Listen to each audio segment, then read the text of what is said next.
Goaltending, man. Goaltending. Good morning to you. Good Wednesday morning. I'm Dejan Kovacevic of DK Pittsburgh Sports. This is Daily Shot of Penguins. It comes your way bright and early every weekday. If you're into football and or baseball, I also offer daily shots of Steelers and Pirates in the same place that you found this. Another night of Stanley Cup playoffs saw, I don't even know what to say about Mikael Granlund scoring all three of Dallas's goals to beat Winnipeg in Game 4, allowing the Stars to take a 3-1 lead in that series. But I do know this, it's been a compelling storyline watching Connor Hellebuyck in particular, but the Jets in general, be unable to win on the road, to be unable seemingly to handle the, negative or anti-atmosphere that naturally accompanies playing in somebody else's building in big games. And where Hellebuyck specifically is concerned, he's had all kinds of demons attached to him, fairly or not, in terms of his general big game performance over the course of his otherwise brilliant career. This is a guy who's going to be either unanimous or close to unanimous as a selection for the Vezina Trophy, which is voted upon by the league's general manager, so it's just 32 votes. And from there, he's also a nominee for the Hart Trophy, which is rare air. That's Dominik Hasek air as the league's MVP.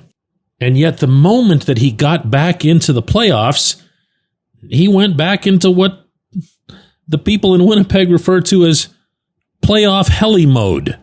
And I bring this up for a couple of reasons related to Pittsburgh's own hockey team. One is that we've seen it. We've seen the Penguins go through some pretty significant playoff toughness issues or weakness issues. The ones that'll come to mind for most will be the ones that Tristan Jarry went through back when the Penguins were making the playoffs in his tenure, and things didn't go well at all. You remember the big messes against the Islanders in particular.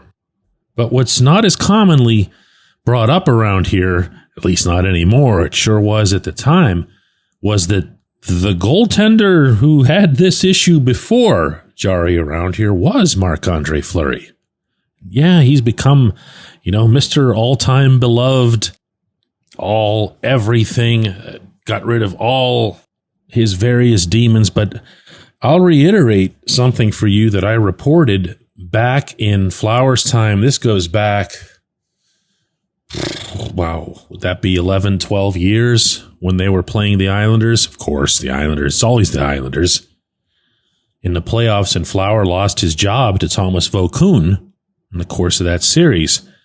And as me and about a handful of other reporters were interviewing someone in this really small visiting locker room. This was at the old Nassau Coliseum, and the shower entrance was right by there, and Flower, this was in the locker room area, but on the way into the shower entrance was literally just banging his forehead off a cement block wall.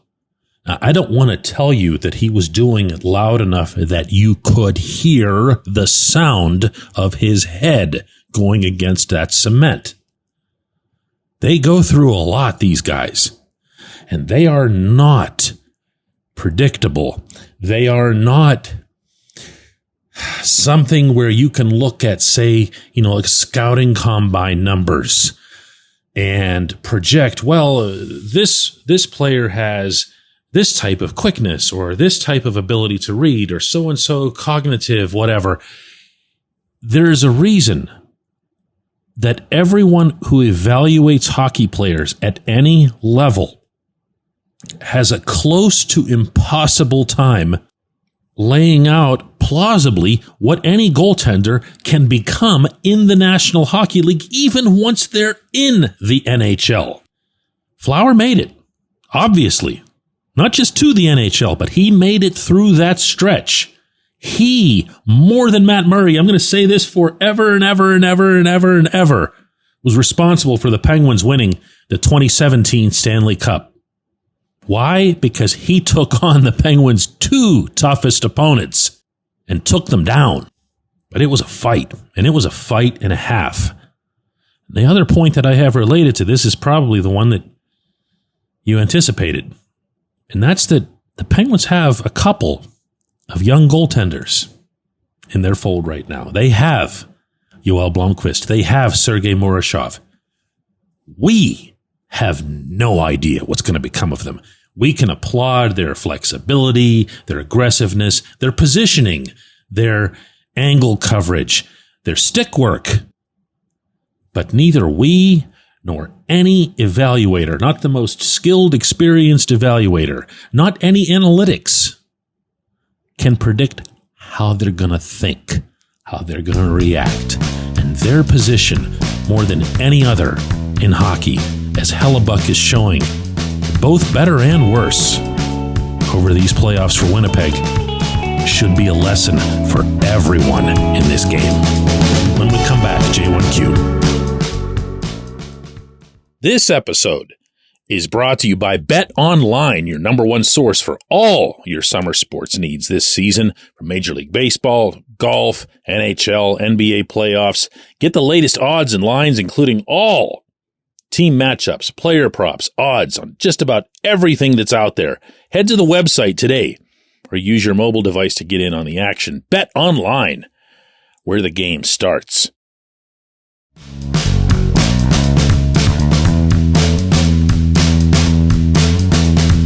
Before today's J1Q, wow, did I blow it with yesterday's. I ended the J1Q segment by referencing Erik Karlsson making the all-Sweden version of the NHL's quarter-century team, and I said that he made it with another defenseman, and I said, if you don't know who that is, you shouldn't be listening to Daily Shot of Penguins. It was I don't script these shows, ever. I'm just winging it.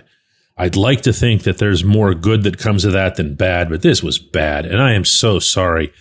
I heard from a couple people in particular who took legitimate, not fake, legitimate offense to this, and the mistake is on me. I am owning this 1,000%. Okay, I am sorry. It will not happen again. One of the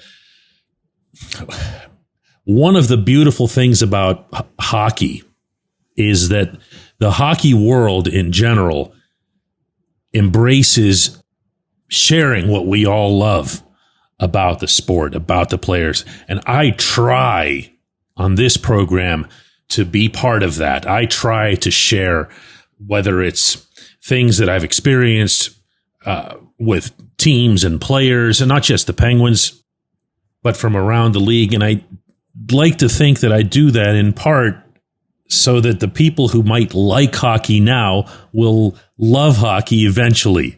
So this was just so dumb on my part. So I'm going to say it one more time so nobody thinks this is one of those, like, what do they call them? The non-apology apologies. This is a profuse and legit and I suck apology. So now on that note, our J1Q comes today from Ian Reed, who says, I did pick up on a recent J1Q on Daily Shot of Penguins. There was a really good question and an articulated answer about a lot of former Penguins doing much better elsewhere after they left, including Mikael Granlund. Bah, damn, says Ian. A hat trick against Winnipeg. It's not just the HT, Ian. It's that he was flying all over the rink. And this did not happen in Pittsburgh.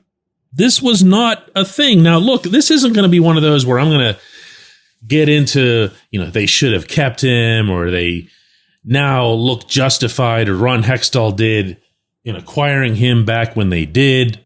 My feeling here, as it relates specifically to Granlund, is that Hextall made a move without even consulting or anything his head coach. And no matter what you think of the job that Mike Sullivan did here, good or bad or indifferent, you think that it would be, you don't run it past the coach for approval, but what you do is you say, hey, how do you think, or what do you think of this player? Maybe they have a history, maybe something. Hextall and Brian Burke just dropped this on Sully's head, and I'm not guessing at that.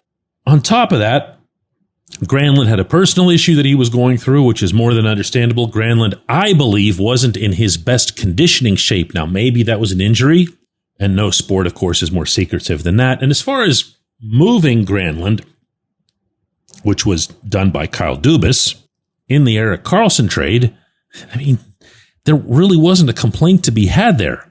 The Penguins at the time thought that they were, stocking up for one final big run, so they spent a little bit of money in free agency, and they went and they got the previous year's Norris Trophy winner.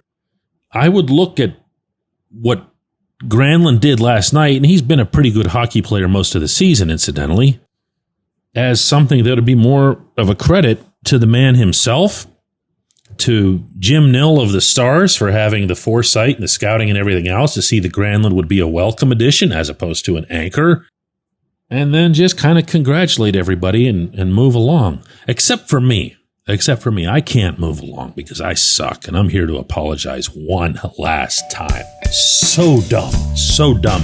I was trying to make a case that the great Nicholas Lidstrom is so great that he shouldn't have to have anything, and instead I blurted that out, which was such a backfire. So let's do this again tomorrow. I promise I'll be better.